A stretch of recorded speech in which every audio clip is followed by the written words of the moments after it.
Do or do not.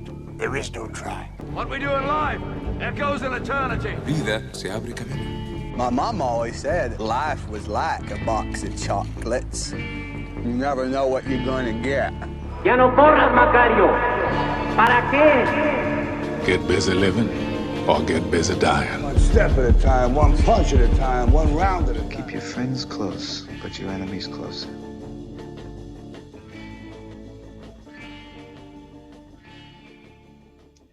Muy buenas tardes tengan todos. Gracias por venir a la tercera emisión de la tercera temporada de Cinéfilos. Y en esta ocasión el programa lo va a llevar Ferley, que está presta con Baudrillard. Y bienvenidos al desierto de lo real, Fer. Gracias por la presentación. Creo que me encantó Baudrillard desde que lo mencionaste en clase. Claro que esto sucedió porque lo confundí con los hermanos Baudelaire de una serie de eventos desafortunados, pero ese no es el tema el día de hoy. Hoy vamos a hablar de una película que me gusta mucho, que aparte es animada. Entonces es muy curioso que las películas animadas se presten para hablar de este tipo de temas.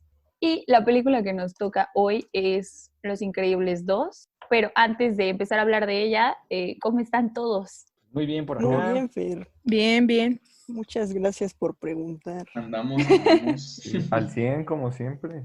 Es que aparte cambiamos de grabación y todo, entonces... Pero bueno, comencemos con Los Increíbles 2. Primero un pequeño resumen, más bien. Es una película que empieza justamente donde Los Increíbles 1 la deja, con esta pelea contra el que vive abajo de la Tierra, que se me olvida. El topo, ¿no? El topo. Es que yo le digo el topo, pero según yo no se llama así. Ah, ¿Sí, sí, no? en el doblaje le dicen el topo es porque es el topo. Creo que al final de la 1 le decían el topo y luego le cambiaron el nombre después, pero para todos es el topo. Sí, ya se le quedó. Comienza ahí y empieza esta lucha de percepción que tienen los super, porque a pesar de que ellos tratan de hacer algo bueno, resulta ser que para todos fue algo malo porque destruyen la ciudad. Y después de que pasa esto, a raíz, un empresario de DevTech busca convencer a los supers de unirse a su proyecto para volverlos a ser legales y que puedan tener una vida y elegir si quieren ser supers o no y dejar de vivir en las sombras. Pero todo se vuelve interesante cuando aparece el siguiente villano, que es el Screenslaver Screenslaver.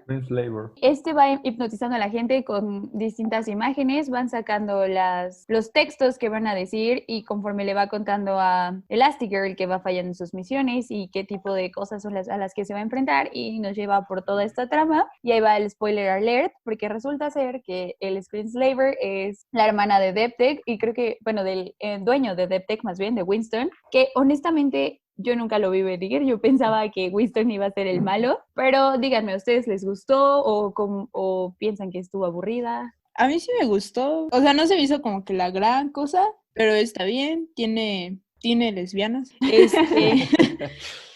Al inicio, o sea, yo sí, la neta sí sabía que se me hizo muy predecible lo de la hermana, pero pues está bien, o sea, aunque sea predecible, pues tiene sentido. Y creo que es una gran opción haber escogido esta película en lugar de Matrix, porque como que siempre quieren escoger a Matrix al hablar de esto.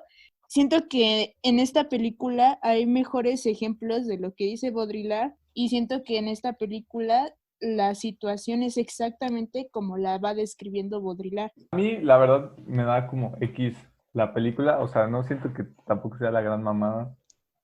Pero nada más porque es de Pixar, porque Pixar me imputa desde Intensamente, entonces... ¿No te gusta Intensamente? No, me imputa, es súper predecible, así de que, o sea, juega con tus emociones más básicas y las explota, o sea, huevo, te hace querer llorar. Pero sí está bien chido, muestran a la felicidad como una persona tóxica. Exacto, es una cosa bien curiosa, porque vuelven al villano al que uno pensaría que no lo es. El punto es que, o sea, Los Increíbles 2 sí está chida, pero me gusta más la primera. Y no sé, o sea, digo, está chida para hablar del tema que estamos hablando. A mí, a verdad, la primera de Los Increíbles no me gusta nada. Parece que el mensaje es pésimo. Es súper de derecha, súper conservador. Apela a una nostalgia que no me parece atractiva. Y la segunda la fui a ver al cine hace 2 años que salió. Y salí encantado porque sí recuerdo haber pensado como esto es mejor de lo que tendría que ser, ¿no? Justo uno esperaría de una película de Pixar lo tradicional, ¿no? Esas películas que juegan con tus emociones, que te hacen sentir o muy bien o muy mal, o te hacen sentir contento o muy desesperanzado y al final todo acaba muy bien. Y el final de esta acaba con esta frase de Violet, ¿no? De, sí, pero no hicimos nada, finalmente es rica y va a salir en 2 años. Desde que salí de la sala dije, no, esta película es rara. Es que una película para niños tenga un mensaje tan pesado. Es que es más woke. Sí, es más woke, definitivamente. Y pues sí, muchas cosas que decir. Ahora que la volví a ver, siento que le agarré todavía un poquito más el sentido que Bert quería dar. Y pues sí, tengo muchas cosas que decir al respecto. Sí, a mí me pasó algo similar. Digo, yo también la vi cuando salió en el cine, y desde que la vi me gustó mucho. Pues curioso, porque yo la vi justo luego después de haber terminado la primera parte del libro de Baudrillard. Y entonces al verla con eso muy fresco, dije, wow, o sea, esto tiene un contenido a una crítica social muy sutil, pero que aún así se entiende muy bien. Y que esto venga en una película destinada más que nada a público infantil, a mí me parece excelente, muy, muy, muy, muy, muy bueno, porque esto hace que lo puedan disfrutar tanto un niño como un adulto, ¿no? Digo, nosotros al final estamos como en la primera etapa de la adultez, entonces, pues eso ya, el hecho de que la disfrutemos nosotros y podamos analizarla de esta manera, pues, más profunda, pues ya para mí es como un gran indicio de que sí es buena película, ¿no? Y a eso sumándole, pues eso, ¿no? Que lo que decía Loix, tiene bastantes mensajes que se salen mucho de lo tradicional, ¿no? Yo me fijo desde lo que decía Sharon de que salen lesbianas, o incluso el chavo que le abre la puerta a Frozono y que claramente se ve que algo le atrajo de él, hasta el hecho de los mensajes feministas que dan, ¿no? Porque creo que la película hasta cierto punto tiene bastante carga feminista, bastantes mensajes feministas, y eso, pues está bien que empiecen a romper con ese tipo de estigmas de una manera tan sutil, pero que al mismo tiempo se entienda tan bien. Sí, justo lo que mencionas del feminismo era como la idea principal de Pixar cuando lanzó la película, impulsar toda esta idea de las superhéroes mujeres, porque casi no se veía. Entonces creo que esa fue una de las cosas más importantes que surgió, ¿no? Cuando salió la publicidad de la película. Sí, claro.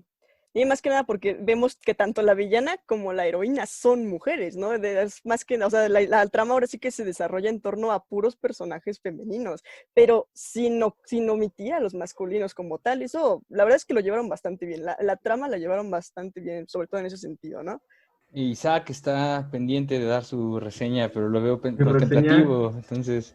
Siento que se presta de una manera muy superficial hablar de lo de Baudrillard, porque es como, oh, claro, hablan sobre cómo controlan a la gente sobre pantallas, y Baudrillard habla sobre cómo controlan a la gente con pantallas. Ya después de que hablemos más adelante sobre el análisis que le daremos a Baudrillard, pues ya, ahí diré por qué no siento que va tanto.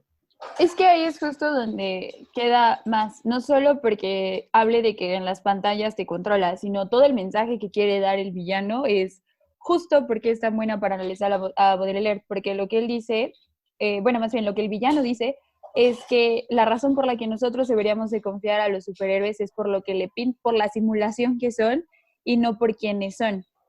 Entonces, se habla todo este tiempo de esta simulación y de toda esta parte irreal, que es en la que la gente prefiere confiar más allá de lo que en realidad son, porque, pues, por lo que tú puedes ser, Elastigirl podría haber sido una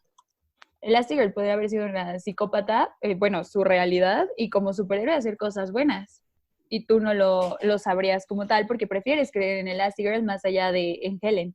Sí, o sea, no es tanto lo de las pantallas y controlar a la gente por las pantallas, sino lo que pasa casi hasta el inicio cuando el señor ese de la televisión les dice, pues es que no importa exactamente pues las cosas que hagan y si sean ciertas o no, o sea, en realidad no importan los hechos, sino la imagen que tú le enseñes a la gente, lo que tú vayas construyendo de la idea de lo que se supone que es un superhéroe.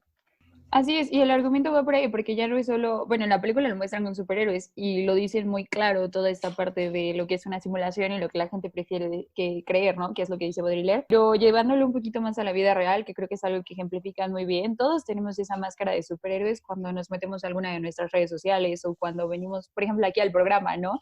Que todos aquí somos cultos en cine y sabemos mucho y así.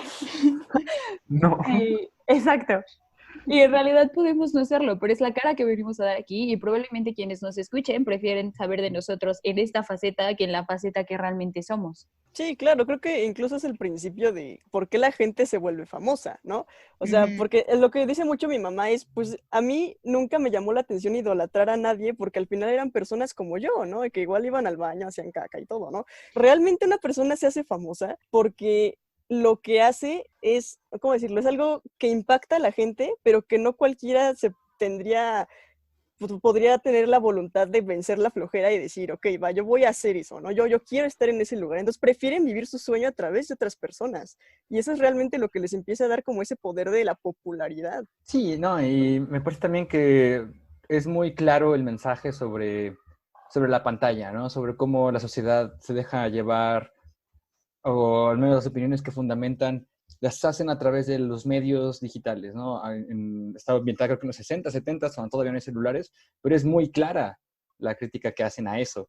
Y más allá de esa crítica que es muy evidente, porque es una película para niños, me parece que hay cosas muy como sutiles que sí lanzan, que no, tal vez no exploran tanto, pero que sí juegan un papel en todo este metajuego ahora, ¿no? No es coincidencia que haya salido Los Increíbles 2, que es una película de superhéroes, en una era en la que todo el cine de Hollywood, las mejores, los que más han ganado dinero en el box office y demás, sean películas de superhéroes. Y me parece que también esa crítica es muy meta, ¿no? Diciendo como, ¿de verdad queremos seguir observando superhéroes? O sea, ¿de verdad es algo que nos gusta a pesar del costo que conlleva? Eso me gustó bastante también. Curioso Es venir una... de Disney, que pues, su principal ingreso son películas de superhéroes, ¿no?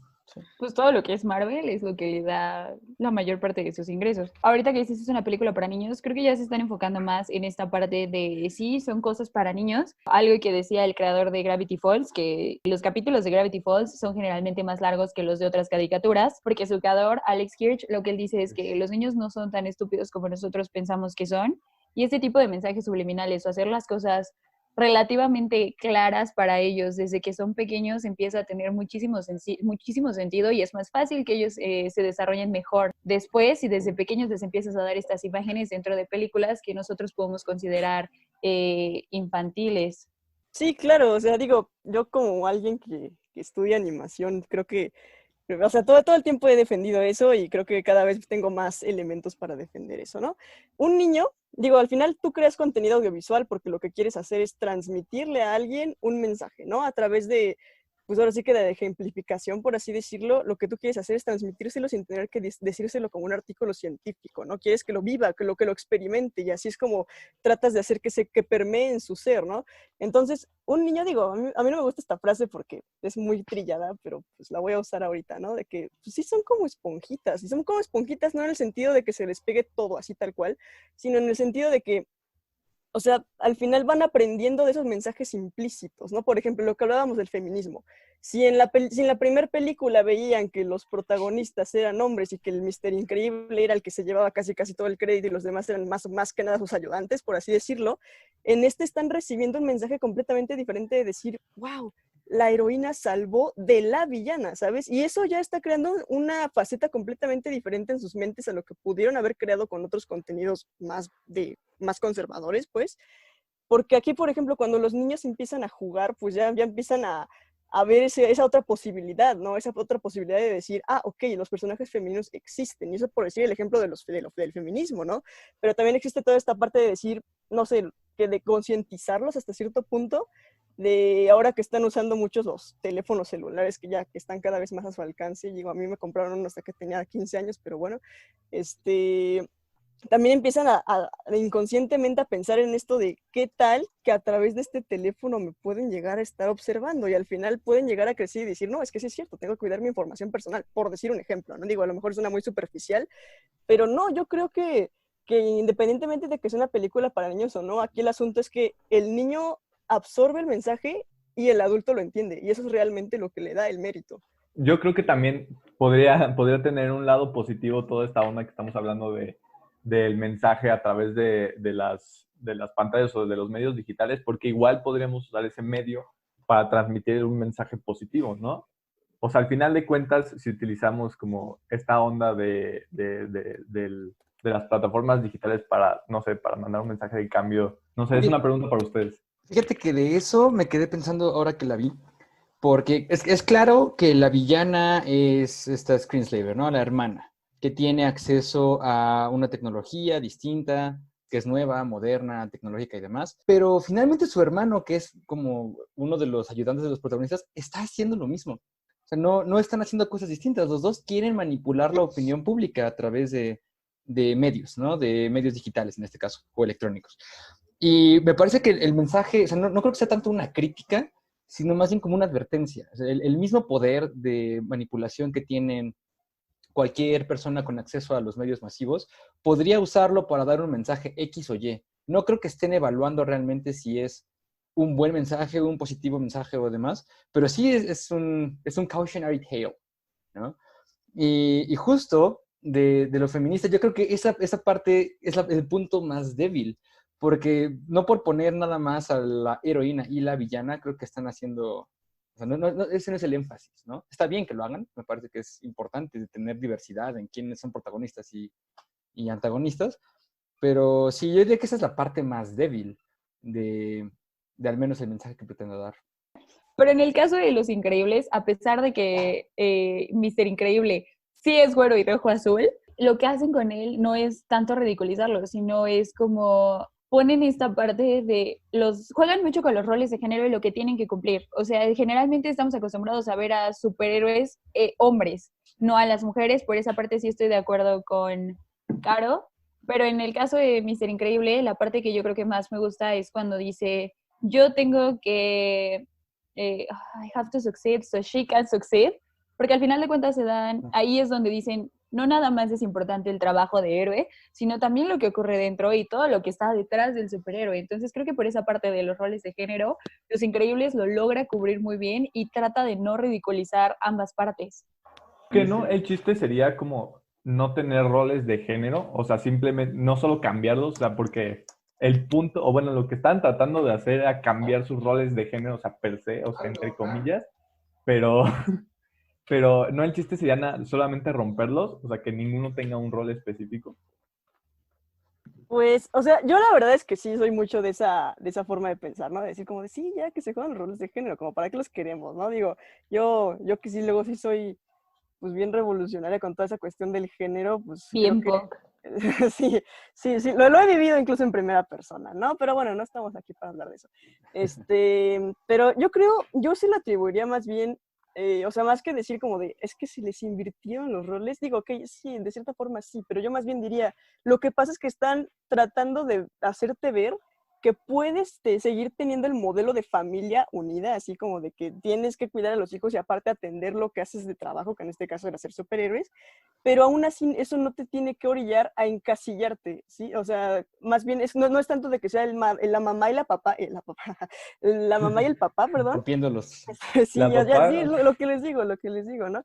No es tanto que sea la figura de la mamá y la del papá, sino que más bien es la maternidad y la paternidad. Entonces, están como jugando, pues ahora sí que mutuamente entre los dos personajes con esos dos roles, porque la mamá, por ejemplo, independientemente de que esté fuera trabajando, sigue preguntando por sus hijos, sigue preocupándose por contactarse con ellos, sigue preocupándose incluso por cuidarlos, incluso al final, ¿no? Que llegan los chicos allá a salvarlos, les empiezas a echar el choro como de, no, es que no hagan tal y tal y tal y tal, porque pues ya saben, mamá protectora, y los hijos le dicen, no, pues estamos bien, ¿no? Pero al mismo tiempo el papá, haciendo su trabajo de que quiere ser un buen padre, termina también pero termina también haciéndola de héroe y salvando al mundo junto con toda la familia. O sea, yo lo vería más bien por la parte de decir, ok, sí, no rompieron como tal todos los roles de género, pero a lo mejor y la intención no iba directamente en romper roles de género, iba más bien en decir, se puede tener una convivencia familiar sin tener que encasillarse particularmente en un rol de género porque alguien te dice que tú por ser tal tienes que actuar como tal, ¿no? Yo diría más bien que va por ahí. En eso estoy completamente de acuerdo. No me parece que sea el enfoque de la película, pero sí, definitivamente vivimos en una época mucho más woke y estas cosas siempre están presentes, quieras o no.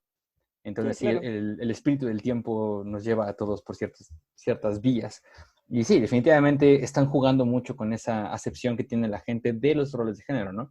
hecho, justo por eso la protagonista es Elastigirl, porque le dices que te ven a ti, hombre, macho, y asumen destrucción, y asumen violencia, y asumen costos para la ciudad. En cambio, ven a Elastigirl, que es como más, es femenina, y la gente no asume que va a destruir nada, entonces tenemos mejor oportunidad de vender los superhéroes a través de este icono que de Mister Increíble.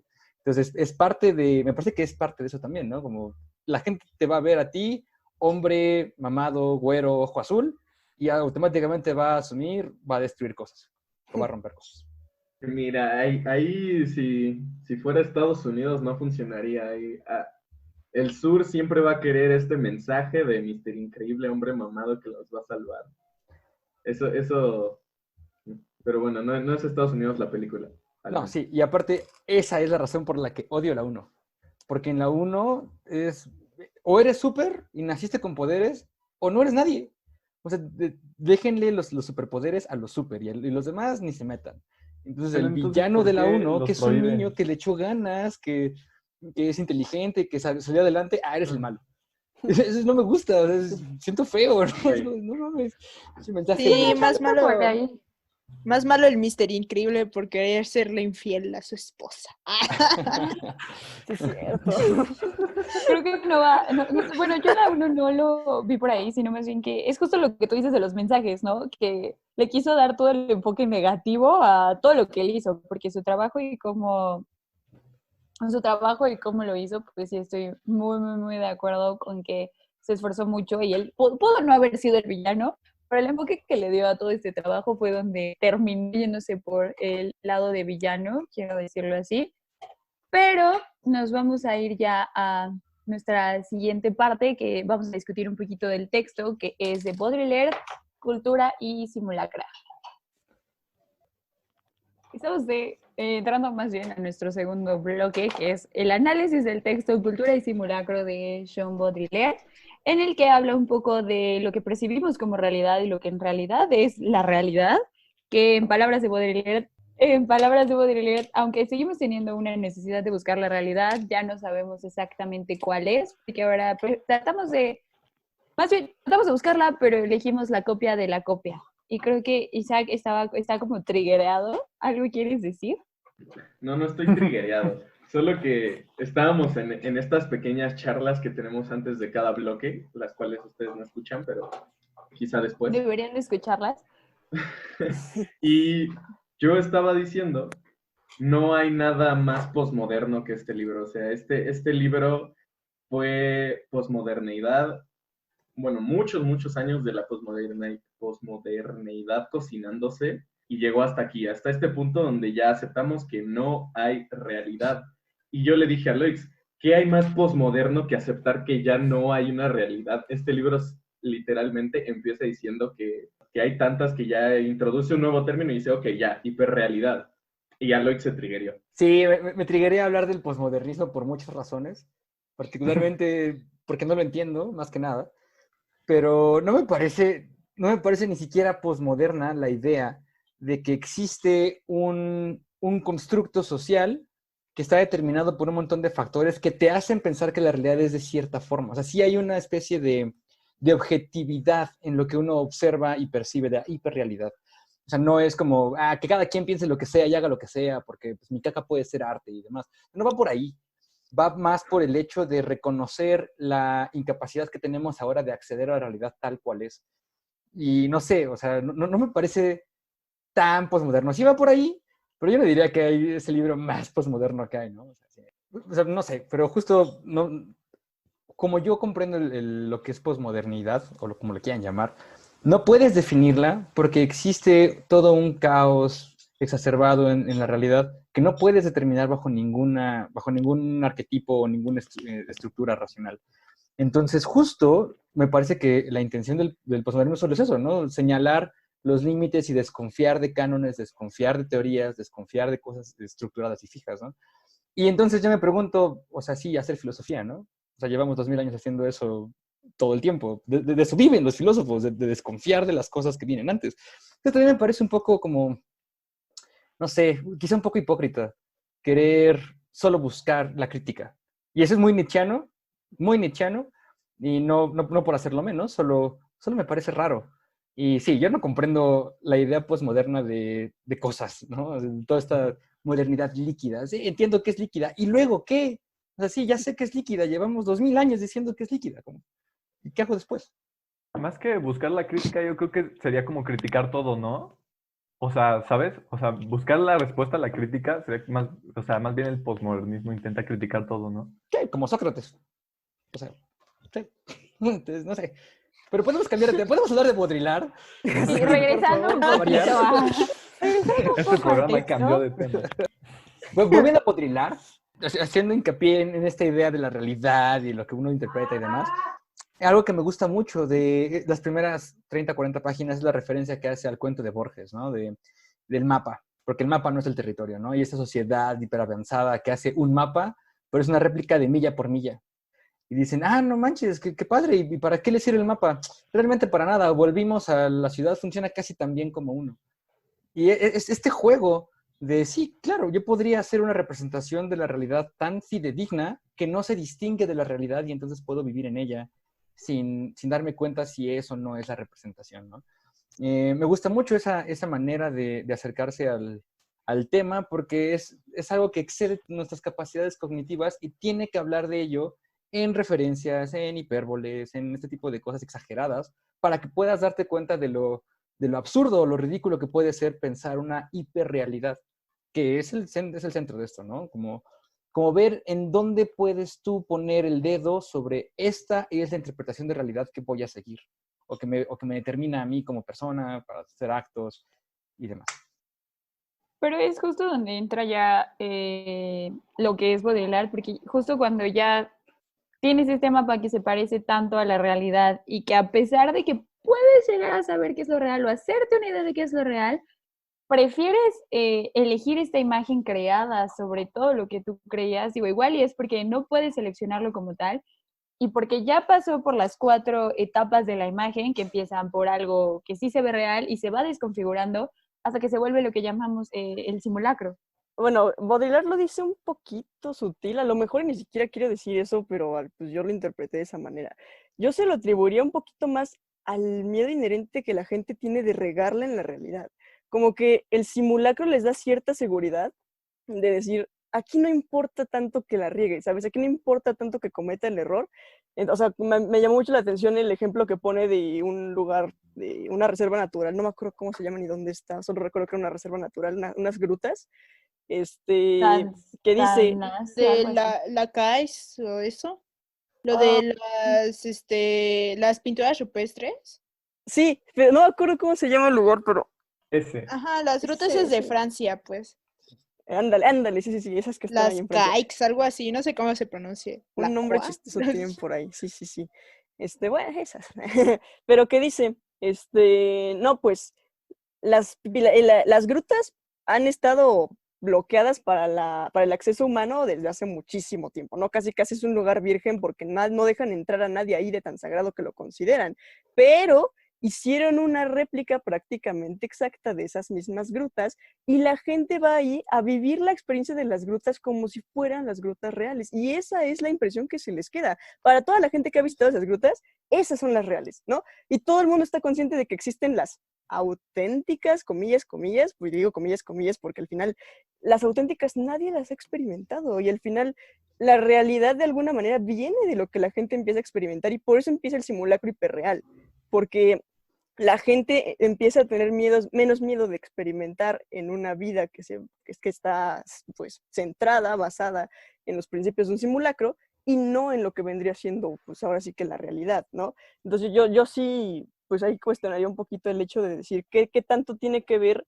el miedo de la gente, o sea, como miedo inherente del ser humano, de regarla en la realidad, de cometer errores en la realidad, como de decir, en el simulacro me siento más seguro. Ese es un ejemplo como muy específico donde sí puedes distinguir la realidad de lo no real, pero tenemos el caso que Baudrillard plantea, que es, a mí me parece de los mejores ejemplos que pone, el de Disneylandia, ¿no? Porque vas ahí y lo que él dice es que vas a experimentar lo que es la cultura americana pintada bonito, o sea, ahí te vas a ir a formar por horas, vas a entrar a un mundo fantástico y te lo vas a pasar increíble un rato y después vas a regresar a la soledad y te lo pinta como esta sociedad americana en la que están acostumbrados a vivir, y que Disneylandia es este lugar en el que vas para meterte en la realidad, pero es justo lo que hace que seas consciente de que los otros son reales y ese no. Entonces es ahí donde sí se mezcla muchísimo la hiperrealidad y donde ya empieza a jugar con lo que tú puedes concebir como lo que es real y lo que es un simulacro para ti, que no es realmente tan evidente, y es a lo que él se refiere todo el tiempo, ¿no? Que es donde ya empieza a haber este conflicto y por lo que vivimos en este desierto de lo real. Definitivamente, o sea, sí, creo que ahí está el meollo del asunto. ¿Dónde pones tú la raya de comportamiento basándote en ejercicios que son externos a ti? Y me acordé de alguna vez haber escuchado de Chomsky un libro que tiene con un sociólogo que se llama Herman, que se llama Manufacturando el Consenso o Consenso Manufacturado o algo así. Y habla justo de que las personas, me acordé por ejemplo de Disneylandia, las personas tienen un consenso manufacturado a través de los medios, a través de la propaganda, a través de la televisión, a través de las opiniones de tus colegas y demás. Tú vas generando cierta forma de interpretar la realidad. Y entonces, esto me acordé, porque en el ejemplo de Disneylandia es, sí, tú vas a Disneylandia y dices, es el lugar más feliz de la Tierra, pero tú ya tienes una idea preconcebida de qué es felicidad en la Tierra, y solamente vas a ver lo que ya sabes que vas a ver. No podrías encontrarlo si tú vas a Disneylandia y ves algo que no estabas esperando ver. Y por lo mismo, esta manufactura, este simulacro que está preconcebido en tu cabeza solamente te aleja más de lo que es real. No sé si esté bien o esté mal, solo es una descripción que me parece adecuada. Gran libro, por cierto, La manufactura de lo real. Justo con eso que dices de que no sabes si te aleja más de la realidad o no. Algo que no terminé de entender de Baudrillard es cuando él dice que la sociología ya no sirve para nada, porque básicamente lo social ha muerto. Por esto de que ya todo es confuso, de que ya todo gira alrededor de algo que no es real, termina siendo la muerte del objeto social. Entonces la sociología se queda sin objeto de estudio. No entiendo a Baudrillard en ese aspecto. Digamos, de muchas cosas confusas que dice, yo creo que esa es como la que más se me quedó y como la que más me dejó pensando. ¿Por qué dirías que no hay objeto de estudio solo porque la gente sigue un simulacro? Creo que el punto de que ya no tiene sentido la sociología, él lo pone en esta como pequeña área gris, que fue como yo lo comparé, porque él habla de cuando tú empiezas ya a simular y a disimular que tienes algo, o a fingir o a hacerte creer que tienes alguna cosa, que él lo pone como una enfermedad física. Es creo que casi con lo que empieza el libro. Y ahí es donde él dice que muchas veces pues ya no tiene mucho sentido, que qué va a hacer el médico, qué va a hacer el psicólogo, porque ya no tienes una forma de determinar cómo vas a estudiar un simulacro, que al final de cuentas es una realidad dentro de otra, o más bien un simulacro dentro de otro. Y ahí es donde entra este problema de qué tanto tengo que hacer yo y qué tanto tengo que esforzarme yo por entender algo que al final puede resultar no ser verdadero. A la pregunta, Isaac, un tanto, ¿por qué ya no habría objeto de estudio? Sino ¿por qué el hecho de que no haya un objeto de estudio tendría que evitarte estudiarlo? Eso me ha parecido siempre una pregunta importante para los psicólogos actuales, ¿no? Porque los psicólogos actuales están divididos entre esta idea de si es una ciencia, si no es una ciencia, si de tratarlos como un paciente, si de tratarlos como clientes, si de verlos como animales. Y todavía no se decide muy bien, o no hay nada muy establecido en cómo se debe llevar a cabo una ciencia o una disciplina, como se le quiera llamar, porque no sabemos realmente qué estudia la psicología. ¿Estudia el alma? ¿Estudia la mente? ¿Estudia las condiciones cerebrales? No sabemos realmente. Por eso no nos impide seguirla estudiando y seguirla generando, ¿no? Entonces yo más bien pensaría que la pregunta es buena y añadiría solo eso, ¿no? Y si no hay objeto de estudio, ¿qué? ¿Quién es el policía del objeto de estudio? No estás estudiando nada, la basura, ¿no? O sea, no sé realmente si sería determinante el hecho de que no haya algo que estudiar para evitarlo hacer.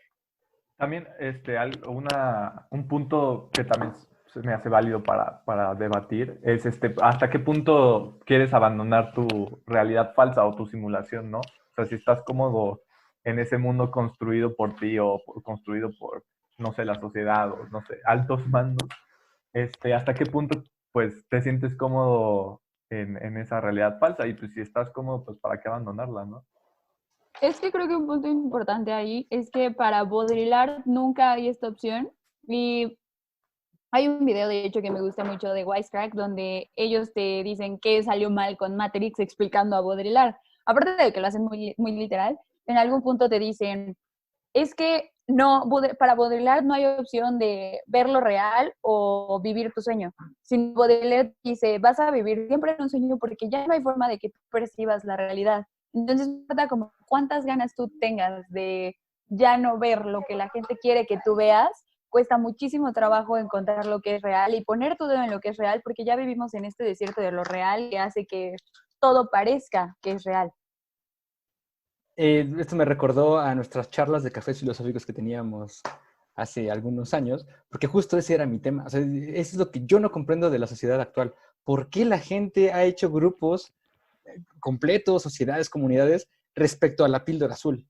Respecto a de, miren, si la realidad es algo distinto, me vale, yo quiero quedarme aquí porque esta vida la conozco, la domino, la entiendo, ¿no? Y yo justo no puedo comprender por qué alguien querría quedarse con esto, ¿no?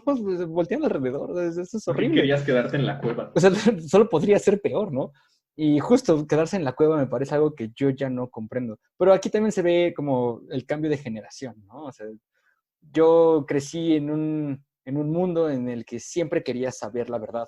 Y ahora, o al menos como entiendo el mundo que ahora me excede, sí veo como, pero pues, ¿qué más da, no? O sea, podría no serlo, lo real está en tu cabeza y no por eso es menos real. O sea, sí entiendo el punto. Yo solamente digo, me parece súper extraño que alguien quisiera quedarse en la Matrix. No, y además, o sea, ¿qué te hace pensar que o sea, el mundo real, o sea, tomarte la píldora roja no te hará ver un mundo más pinche todavía? Eso pasa sí, como en Matrix. El mundo es más pinche, no, pero es además, el mundo. Y eres libre. Pero además, en Matrix, algo que estuvo chido de las otras películas que son una mierda, no las vean, solo vean la primera. Sí, totalmente. Es que también decían que el mundo real, o bueno, lo que veía como el mundo real también era un programa de la misma Matrix. O sea, era como para no sé, como refresh the Matrix. Ah, claro, sí. Ajá, o sea, era para reconstruirlo, o sea, nada más para hacer un reload.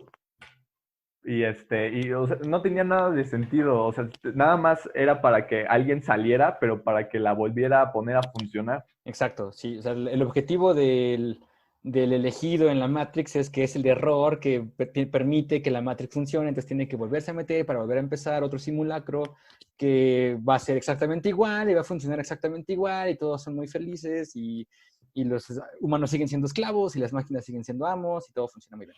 Pero justo por eso, o sea, me parece que ahí hay un asunto más de ego, ¿no? Pues podrá ser la vida más pinche, pero es mía. O podrá ser el mundo bien culero, pero seré libre realmente. Y no estaré atado a las construcciones ajenas a mí de la realidad. Porque la cueva de Platón es una cueva. No es lo que tú quieres, es lo que se te presenta a ti. En cambio, cuando sales, eres perfectamente capaz de elegir si volver a la cueva o no. Y ahí es donde se radica parte de la virtud del que se pregunta cosas, ¿no? El elegir por encima de la comodidad de lo que conoce, la aventura de lo desconocido. Y sí, la píldora roja siempre. Yo me salgo de la cueva, pues igual va a haber un mundo donde van a haber elementos y física y lo que sea que yo no voy a controlar. Entonces es lo mismo que otra cueva, o sea, da exactamente lo mismo para mí. Se salía de la Matrix y estaba ahí con las máquinas y salía pelón y todo, pero pues igual había gravedad, seguían funcionando las cosas exactamente igual. O sea, solo que era como un mundo posapocalíptico, pero yo siento que las reglas eran exactamente las mismas. Lo que sucede ahí es justo lo que puede llegar a plantear Baudrillard, que es esto de que cada vez la realidad la vamos haciendo más pequeña, y esto que tú mencionas de que dentro de una simulación puede haber otra, es una idea que trae Elon Musk, en donde él dice que hay una realidad sobre otra y que eventualmente esa pequeña simulación que tú corriste se va a desarrollar lo suficiente para crear otra y otra y otra, y así es como se va perdiendo el sentido de la realidad, y es justo un poquito el planteamiento que tiene Baudrillard con la parte de que la realidad se hace más pequeña cada vez. Y con eso vamos a cerrar nuestra conversación sobre el texto para pasar a explicarles un poquito de cómo se relaciona con Los Increíbles 2. Estamos en este tercer bloque ya los tuve que contar porque no sabía cuántos llevábamos, donde vamos a comparar un poquito del texto con la película y cómo es que tienen tanto que ver Baudrillard con Los Increíbles 2. Y me gustaría empezar con la parte de los conceptos que él tiene de disimular y simular, que son básicamente todo lo que hace a los supers, porque disimulan, si no me equivoco, no tener superpoderes y simulan tener una vida normal. Entonces creo que ese es el argumento como base para empezar a compararlos con lo que dice Baudrillard sobre la imagen que dan. Esto Sí, puedo pues, decir es muy meta, pero me parece que hasta esa distinción ya está diluida, ¿no? Cada vez son menos los superhéroes que tienen identidades secretas. Cada vez más es de a todo el mundo sabe quién es todo el mundo y a la chingada, ¿no? No pasa nada.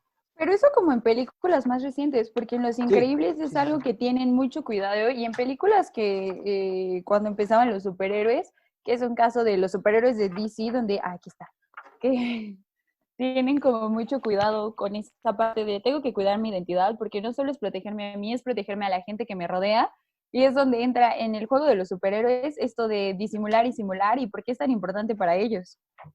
Y es un concepto igual viejísimo, ¿no? O sea, desde que existen los superhéroes se maneja eso de las identidades secretas. Es más, desde antes, yo creo, desde los héroes, pues, de cómic, pero más antiguos incluso que los superhéroes. No es como que los superhéroes hayan cambiado, sino como que cambiaron el mismo concepto, cambió de nombre. O sea, ahorita quizás, o sea, los superhéroes que hacen las películas y así ya no funcionan de la misma manera de ocultar la identidad y así. Sí, la Incluso- cultura de los idols es súper así. O sea, E incluso los youtubers, todo ¿no? eso. O sea, algo más como aterrizado, o sea, algo más cercano a nuestra generación, los youtubers, o sea, igual se construyen una personalidad con base a las cosas que quieren vender o a la idea que quieren vender de ellos. No, y justo lo decía Ferley al principio, ¿no? O sea, nosotros también damos una imagen ahorita de lo que queremos decir, lo que somos y cómo nos presentamos ante el público, pero pues realmente eso, pues quién sabe, ¿no? Está siempre alejado de la realidad. E Sí, incluso claro. con... No, sigue, Rafa, sigue, por favor. Incluso nosotros en la vida diaria, o sea, ponemos una imagen hacia nuestros familiares o una imagen hacia nuestros amigos o incluso entre amigos, o sea, una bolita de amigos que tenemos o otra bolita de amigos que tenemos, son diferentes imágenes de nosotros, pero al final esas imágenes o sea, todas son yo, o bueno, somos nosotros. ¿Dónde está lo real? ¿Y dónde está mi simulacro que yo creo? Y esto se ve reflejado en Los Increíbles, en general, no únicamente en Los Increíbles 2. Sí, es un súper, pero además tiene que fingir con sus compañeros que no es un súper, e igual y con sus papás fingir ser otra persona. Y entonces ahí es donde se empieza a perder este concepto de quiénes son ellos y donde disimular y fingir otra vez se vuelven muy propios, pero para cada personaje. Pues todo este concepto es muy, muy reciente, de que ahora en realidad eres la suma de todas esas personalidades que presentas en ciertos lugares o en ciertas situaciones.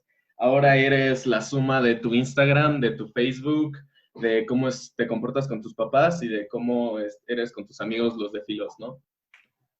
Algo de Pues a lo que mí hablan en se ve- Evangelion, pero próximamente episodio Ya, sobre eso. no comas ansias, Rafa, ya casi, ya casi.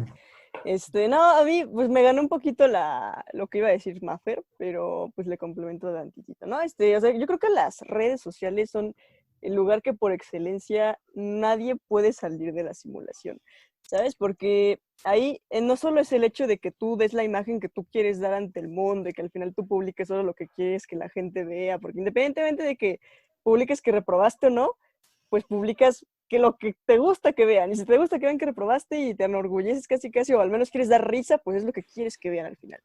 Creo que justo lo que tú mencionas, esto de las imágenes, es algo que dice Baudrillard y lo tiene muy claro con esto de las fases sucesivas de la imagen, ¿no? Que empieza como el reflejo de una realidad profunda, después lo empieza a cambiar y la desnaturaliza y después va enmascarando la ausencia de esta realidad y al final ya termina sin tener nada que ver con lo que al inicio creías que tú sabías. Entonces es como uno de los ejemplos más claros que hay de lo que dice Baudrillard en la película. Y también algo que es muy importante es lo que mencionaban de Jack Jack cuando sigue al mapache, que es lo que decía Loix, que él viendo a través de una pantalla decide que ese es el ejemplo que él tiene que seguir y cómo se tiene que comportar sin darse cuenta de que no tiene nada que ver con su realidad. Sí, y justo creo que esa es parte ya del mensaje de la película. Esto ya no es de Baudrillard, ¿no? Pero definitivamente sí te está diciendo que la realidad imita al arte tanto como el arte la realidad. Y entonces cuando Jack ve al policía siguiendo al criminal que tiene un antifaz, él asume que su obligación moral de comportarse es perseguirlo y lo hace. Y lo hace sin mayor atribución de si es bueno, malo, correcto, incorrecto. Solo lo hace porque lo ve en la tele, ¿no?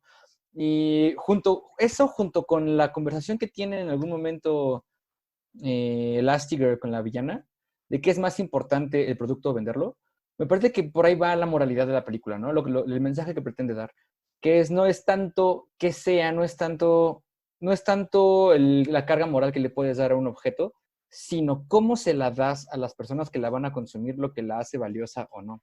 Y por eso cuando la película acaba con esta sentencia de Violet, ¿no? De, todos tienen mucho dinero y nada, lo que hicimos sirvió para nada porque va a salir en 2 años, me parece más inteligente de lo que tiene que ser una película de Pixar. Eso que mencionas es justamente otra de las cosas que se mencionan en el texto cuando Baudrillard critica a todo lo que es el capital, ¿no? Porque al final de cuentas tú tienes que el capitalismo y las empresas se vuelven los productores, justo como pelean Helen y la villana. Evelyn, ya, no me acuerdo de ese nombre. Evelyn era la mala. Ajá. Cuando se están peleando es justo eso, ¿no? De por qué tiene que ser más importante la imagen de lo que es que lo que en realidad es y cómo lo vas dejando de lado, porque al final de cuentas lo que te importa es lo que vendes, ¿no? Que es lo que critica Baudrillard, que se hace un hueco en el mercado, entra tu producto y tú te sientes, crean un hueco del mercado para que tú te sientas un poco más especial y lo consumas, que es justo lo que hace Winston y de lo que se queja Evelyn, porque también es lo que hacen los supers, y de lo que se queja Violet, porque ella empieza a darse cuenta de todo esto, que al final de cuentas son cosas que te van acercando a lo que es su moralidad o lo que Baudrillard podría definir como sus fines.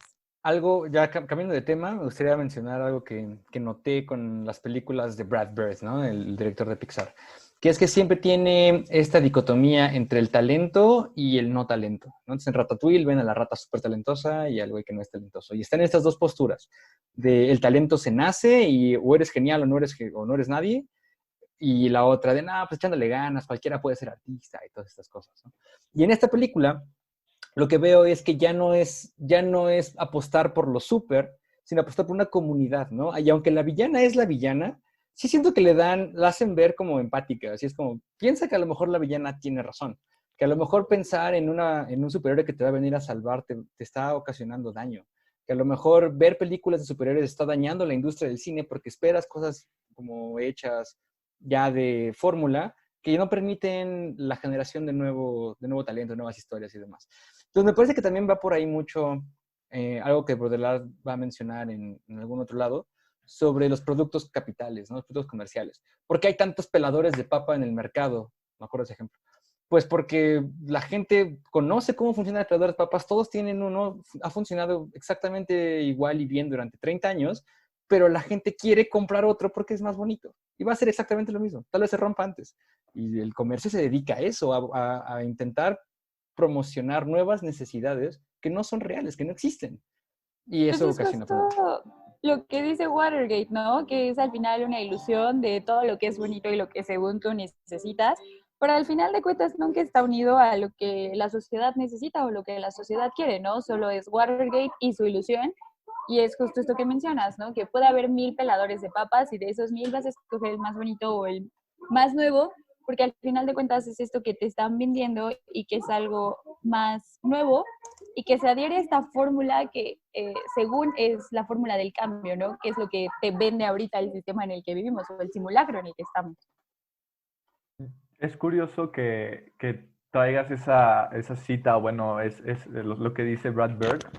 Es curioso que venga del director de Pixar, que es de Disney, que pues, su único objetivo pues, es vender todo lo que puedan. Sí, definitivamente sí. O sea, es raro, sí, es peculiar. Al menos en Los Increíbles 1 era descarado, ¿no? Superhéroes son los chingones, lo van a hacer todo bien. Y en esta ya no. En esta ya es como, no sé.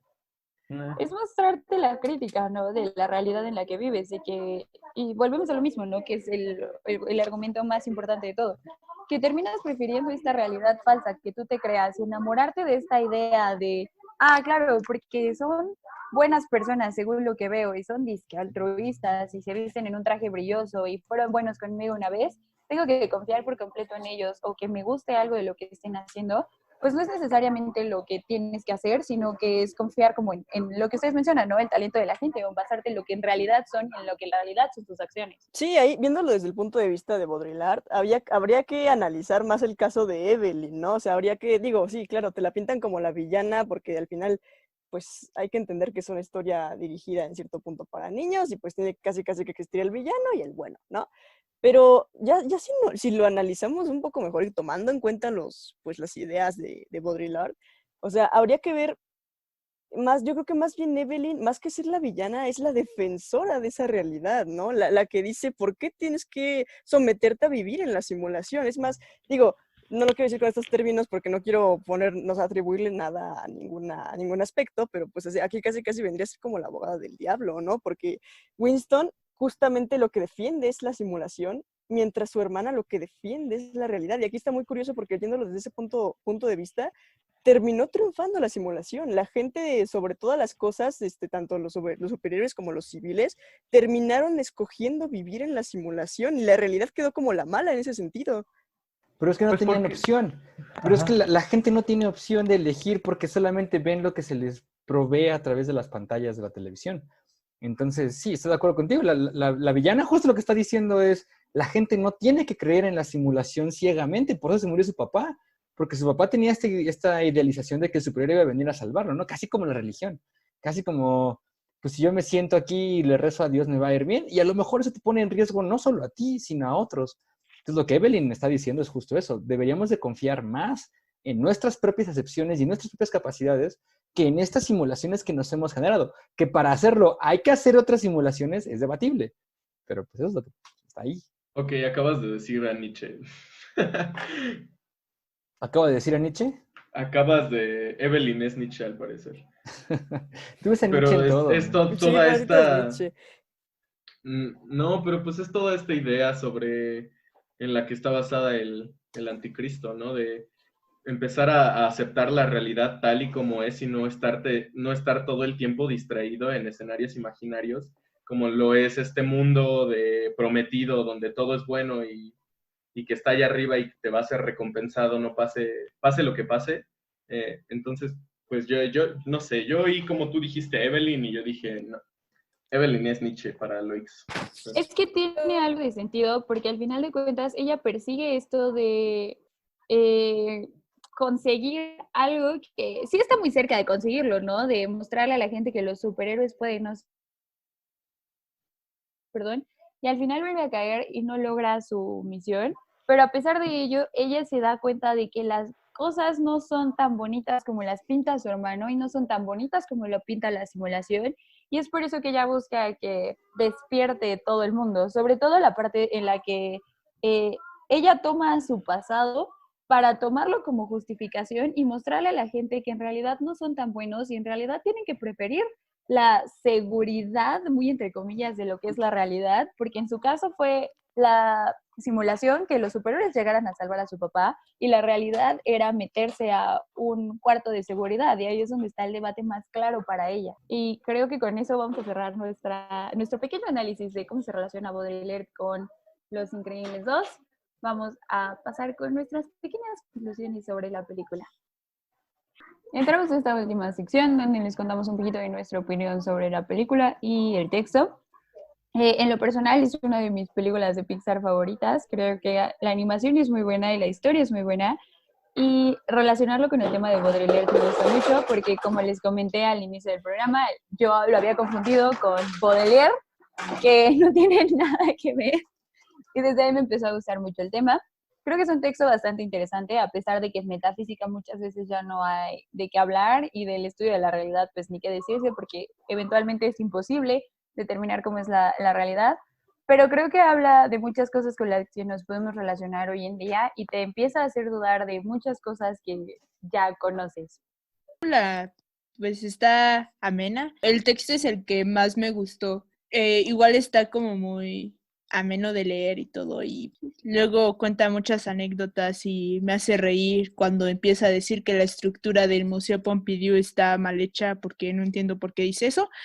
O sea, a mí me gusta mucho la idea de construir nuevas realidades y nuevos mundos. Me gusta mucho eso de las construcciones sociales. Personalmente, la película me divirtió bastante, como que tocó mi corazón. También es una de las razones por las que, digamos, que la disfruté más, independientemente de asociarla con Baudrillard, porque me entretuvo muchísimo. Y justo por eso es difícil hablar de algo que te gusta. Solo lo disfruté. Se prestó muy bien para hablar sobre el tema. Específicamente en este texto, es la forma tan realista, vaya palabra, que nos presenta esta, esta decadencia de nuestra realidad. La forma entre poética en la que a veces se pone a hablar de cómo ya hemos destruido todo. No es algo con lo que yo empatice mucho.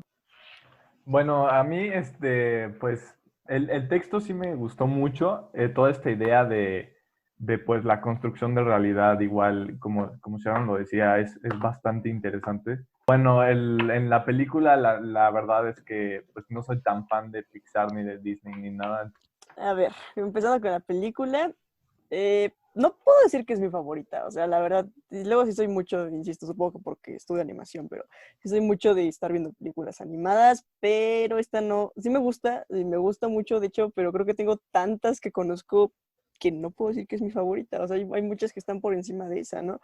Y aún así no la desmerito de ninguna manera, ¿no? Se me hace muy interesante cómo de una película originalmente tan tradicionalista, sacaron bajo la misma línea de trama una película, pues ahora sí que se sale de más paradigmas, ¿no? Y no solamente en el sentido de lo que estábamos hablando de las simulaciones y la realidad y todo esto, sino igual en muchos otros sentidos que también ya mencionamos, ¿no?